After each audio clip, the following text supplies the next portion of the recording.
Buenas noches de nuevo. Vamos a continuar con la formación de los conceptos.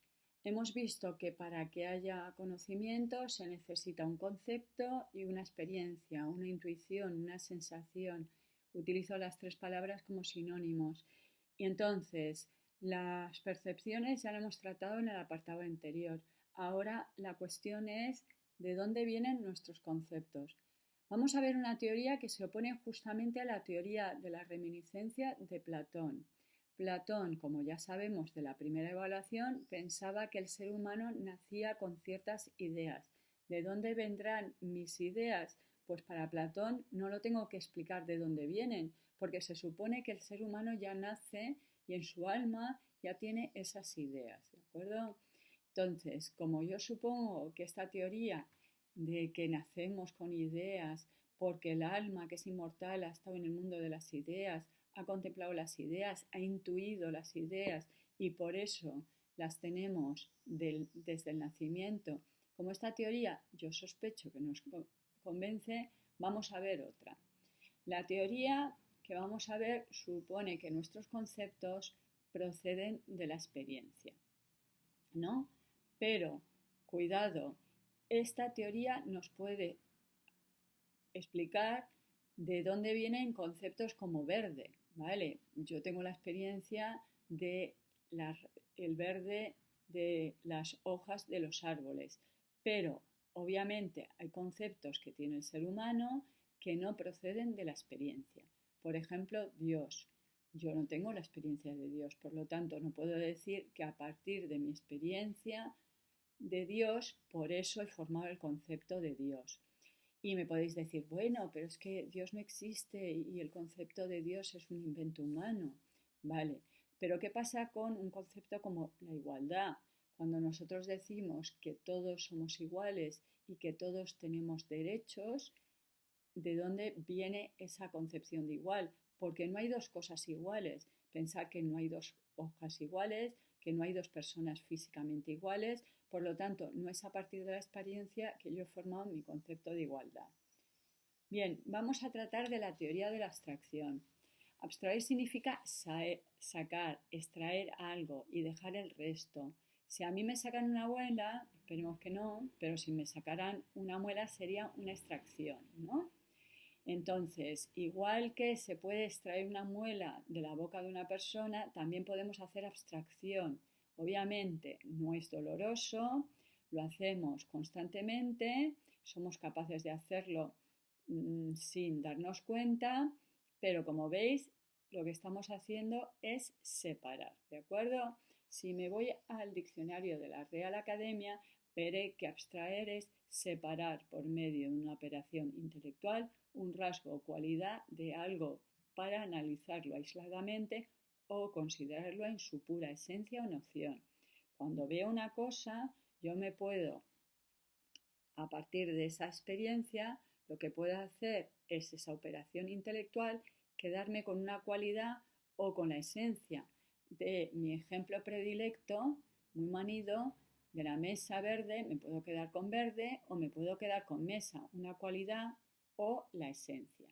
Bien, tenemos dos textos, uno debajo del otro, siguiente página, estamos ya en la 13, que un texto es de Kant y el siguiente es de Condillac, ¿vale?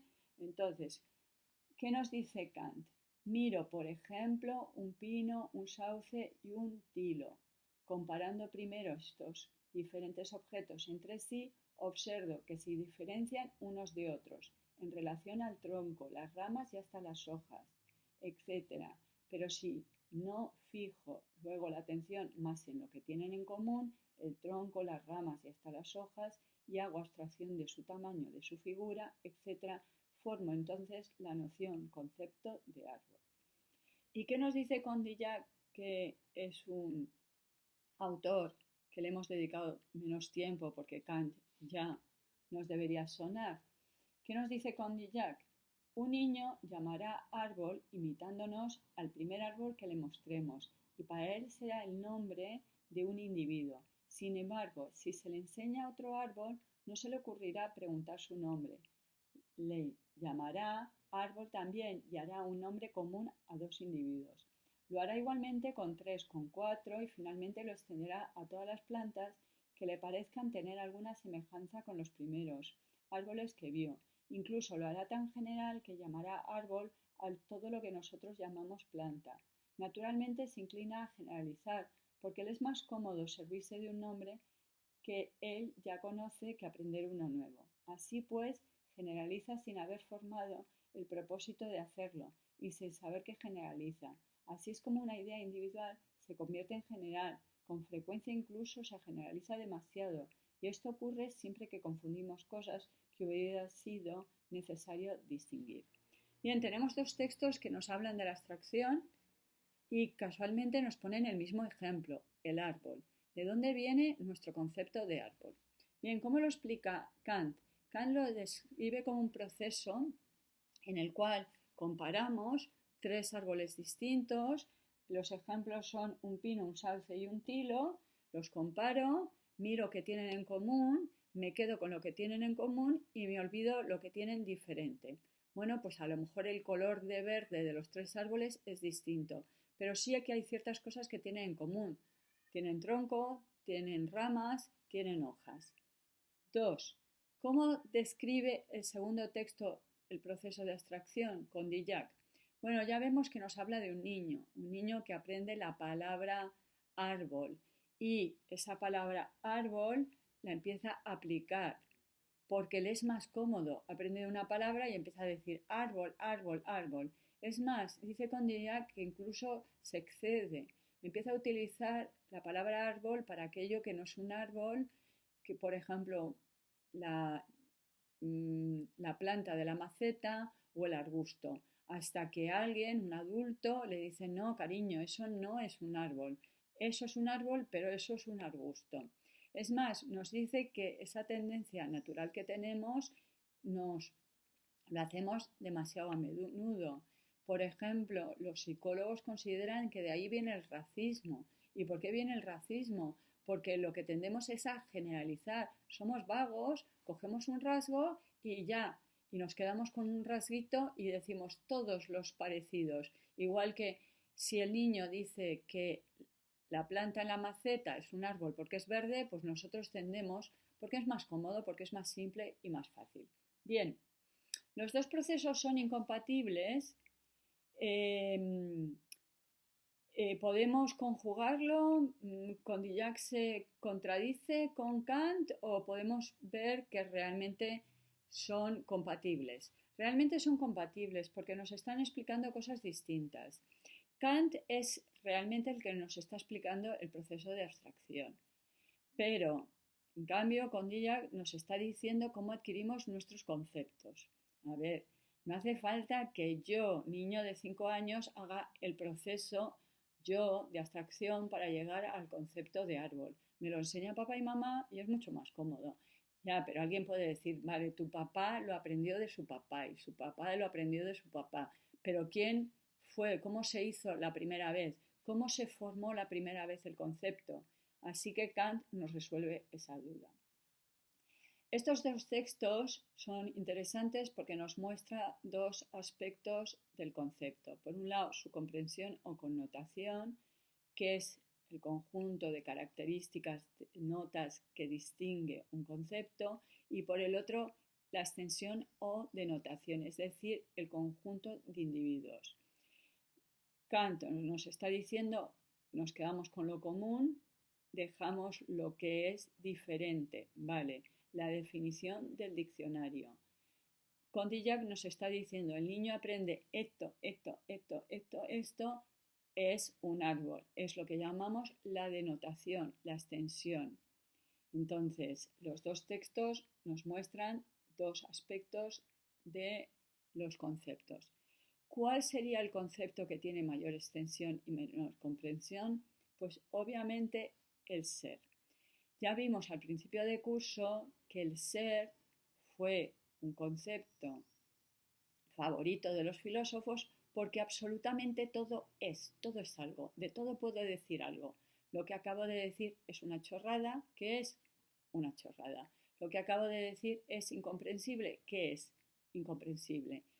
Los objetos materiales, inmateriales, fantásticos, imaginarios, inexistentes, absurdos, todos son seres porque todo puede decir algo.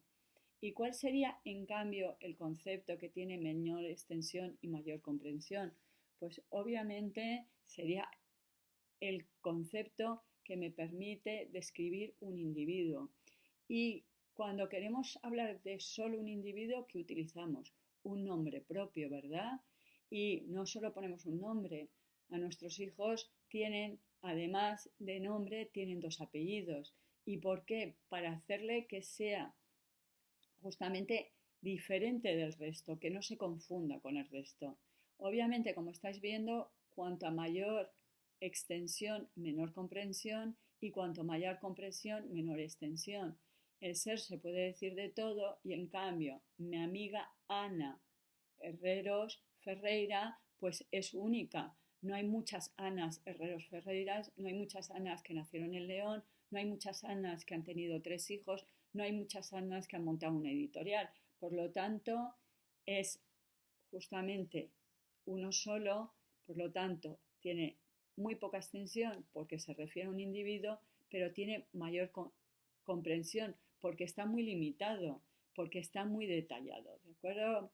Obviamente no es del todo exacto que el texto de Condillac esté hablando de la abstracción, porque está hablando de cómo aprendemos los nombres.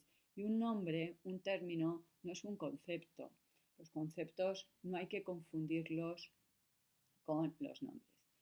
Tenéis aquí un pequeño apartadito en los apuntes de César Tejedor Campomanos dedicado a lo universal y lo singular. A ver, no nos asustemos, no es nada nuevo, es simplemente explicar lo mismo de otra forma para que tengáis vocabulario, porque en el proceso de abstracción se daría el paso de lo singular a lo universal.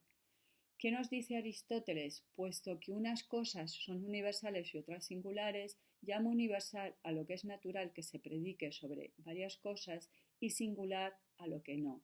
Por ejemplo, hombres de las cosas universales y calias de las singulares. Cuidado porque cuando intentamos distinguir lo universal y lo singular, tendemos a poner el ejemplo de los seres humanos. Pedro es singular, el hombre es universal. Y cuidado, porque Aristóteles no se refiere solo al ser humano. Cualquiera, la mesa que yo toco, que yo veo, es singular. El concepto de mesa que yo tengo en mi cabeza, en cambio, es universal. ¿De acuerdo? ¿Por qué ponemos ejemplo los seres humanos? Porque los seres humanos tienen nombres propios, entonces nos es más cómodo. Y si yo digo esa mesa que estoy tocando y la mesa que pienso, no cambio el término y se convierte en más confuso. Como veis, Aristóteles considera que los universales se pueden predicar y en cambio el singular no. Normalmente decimos, por ejemplo, Calias es un hombre, ya, pero cuidado, de hombre también. Puedo decir, los hombres son seres humanos, ¿de acuerdo? Pero Calias no lo puedo predicar, no puedo decir el hombre es Calias, no, ¿vale? Con excepción de Dios, que sí que es la divinidad, el resto, como somos seres singulares, pues no somos universales. Más vocabulario, lo mismo. ¿Qué ocurre en el proceso de abstracción? Pasamos de lo concreto al abstracto. Nuestras sensaciones son siempre concretas, nuestras experiencias son siempre singulares, concretas. ¿Qué significa concreto? Pues si os vais al diccionario veréis sólido, compacto, material, ¿no? También un profesor os puede pedir en un examen, por favor, tienes que ser más concreto, no tan abstracto, tienes que ser más preciso, más determinado, sin vaguedades, ¿no? Entonces, en este proceso que hacemos de abstracción, pasamos de lo singular al universal y de lo concreto al abstracto. Como veis, lo abstracto es el proceso de abstracción, es el resultado justamente de la abstracción.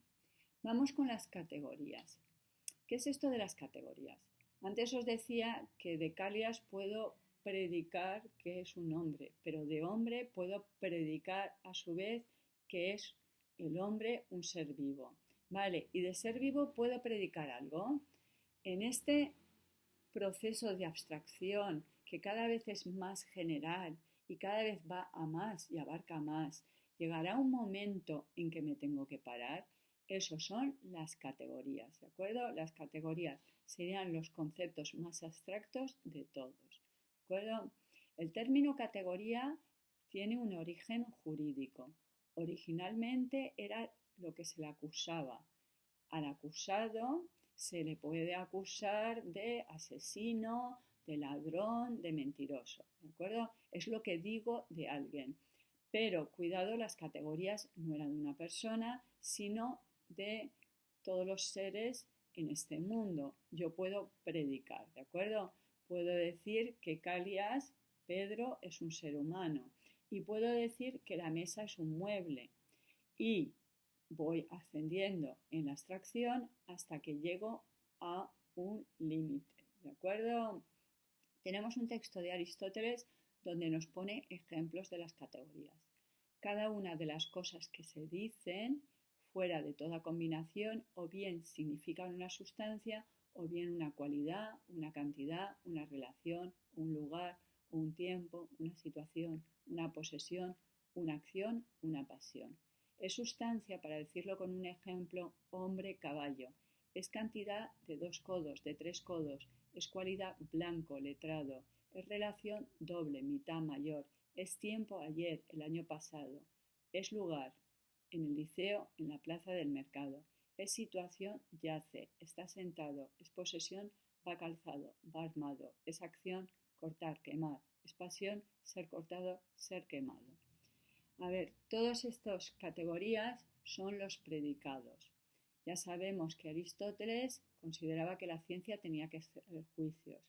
Un juicio tiene un sujeto y tiene un predicado. Las categorías son los predicados. De ahí que será la forma en que los medievales hablarán de las categorías. Son los predicamentos, ¿no? ¿Y qué puedo decir de Sócrates, por ejemplo? Pues para Aristóteles podría decir 10 cosas. Podría añadir 10 tipos de categorías o 10 tipos de predicados. Podría decir, por ejemplo, una sustancia, su esencia. ¿Qué es Sócrates? Sócrates es hombre, ¿vale? Podría decir cantidad.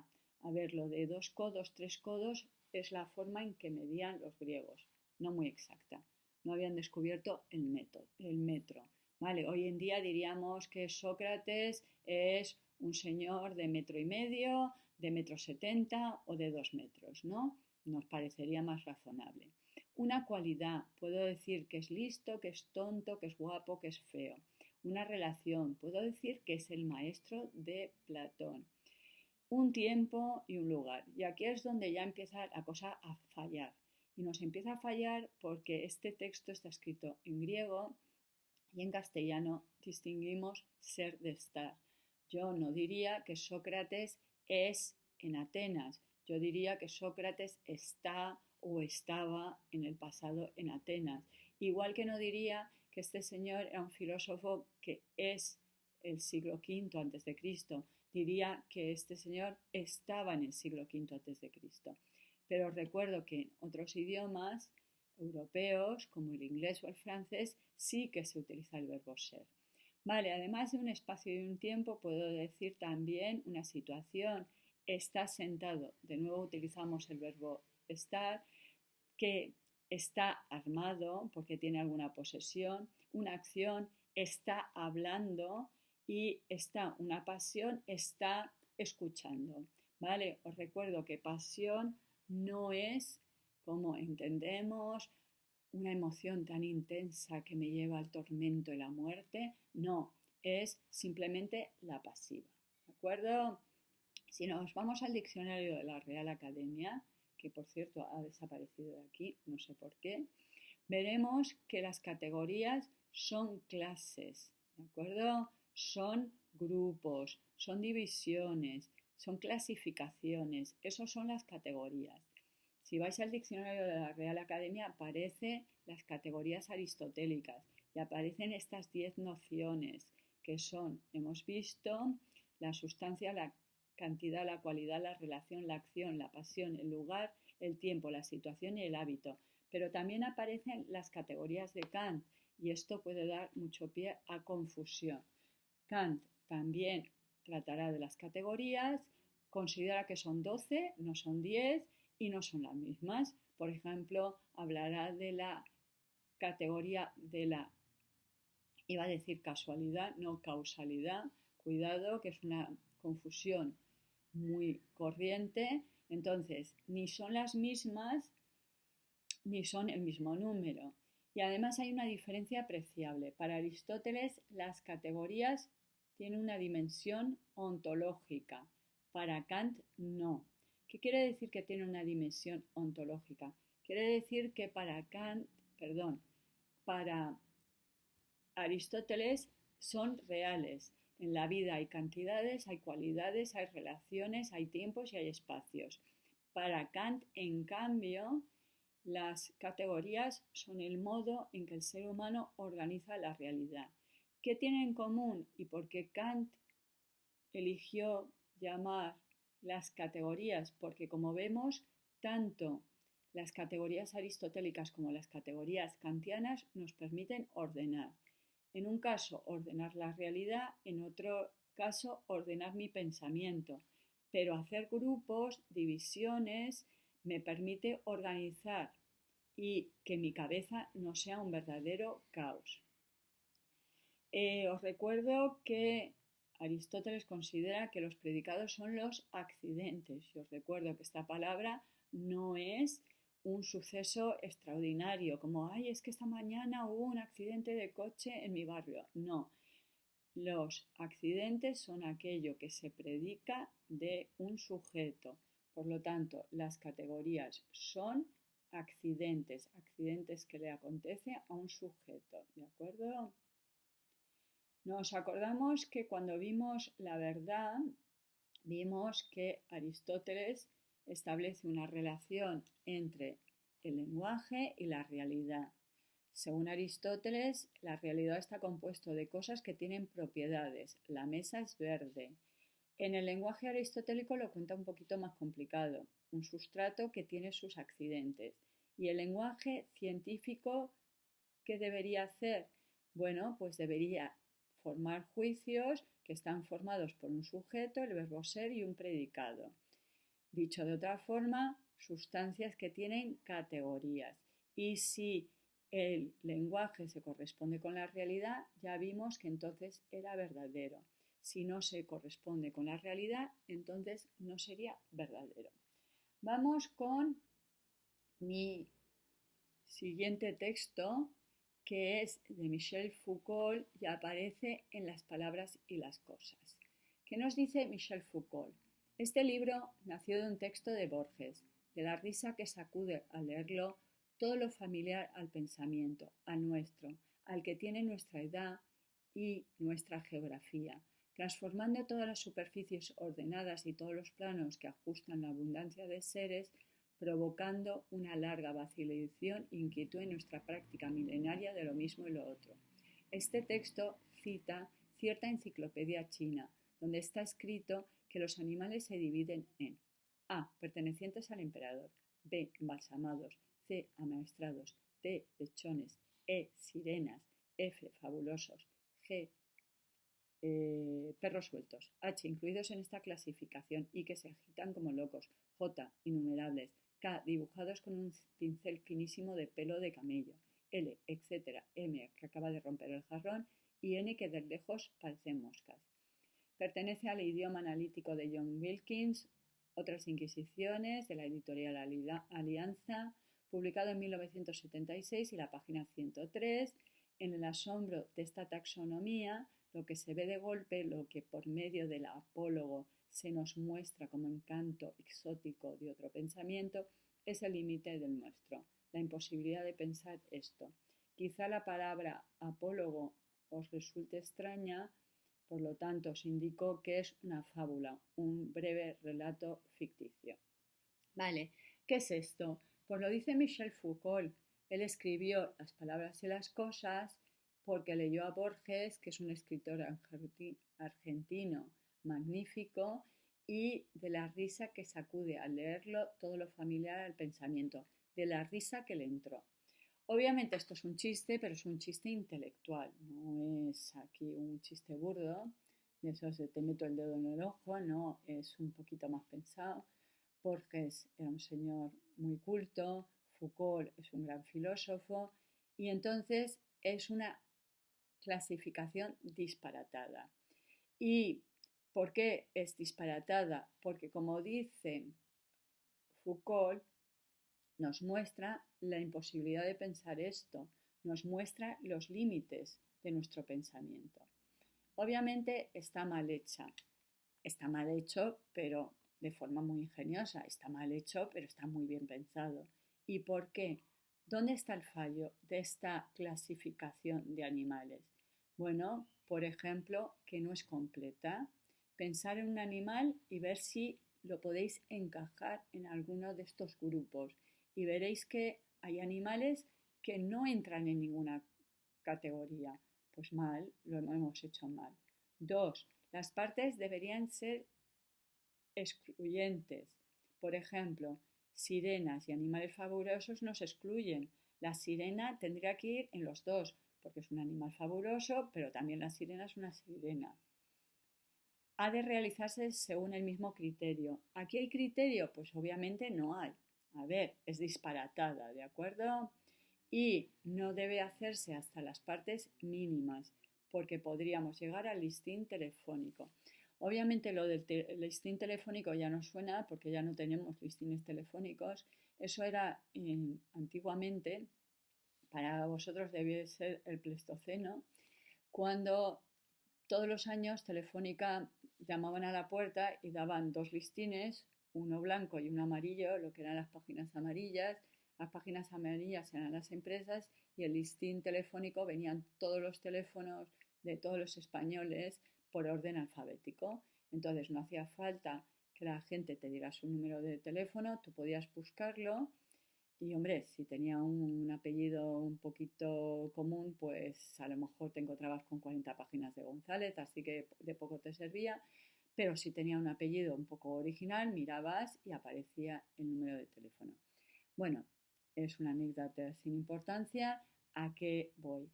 Que es absurdo hacer una taxonomía de los animales donde en un grupo solo va a haber uno o dos o tres. Así que es absurdo. Vale, ¿para qué sirve esta disparatada clasificación de una supuesta enciclopedia china que obviamente no ha existido jamás? Pues aquí tenemos un señor que se llama Kierkegaard que dice que cuando una división o clasificación no agota idealmente su objeto, entonces lo mejor es sustituirla por otra completamente arbitraria y accidental, pues esta al menos tiene la ventaja de poner a la imaginación en movimiento. Si no puede hacerlo bien, por lo menos hacer este disparate nos pone la imaginación a pensar.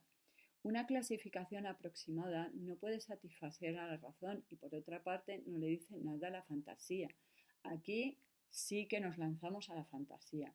Por eso es preferible rechazarla de plano y cuanto antes, a pesar de que en uso corriente goce de la mayor estima y gracias a la enorme necedad de los humanos y su carencia casi completa de imaginación. Así que se supone que esta disparatada clasificación nos ha permitido imaginar posibilidades. A ver, yo lo pongo para que comparemos una clasificación que es la de Aristóteles, sus 10 categorías, y una que está a propósito mal hecha.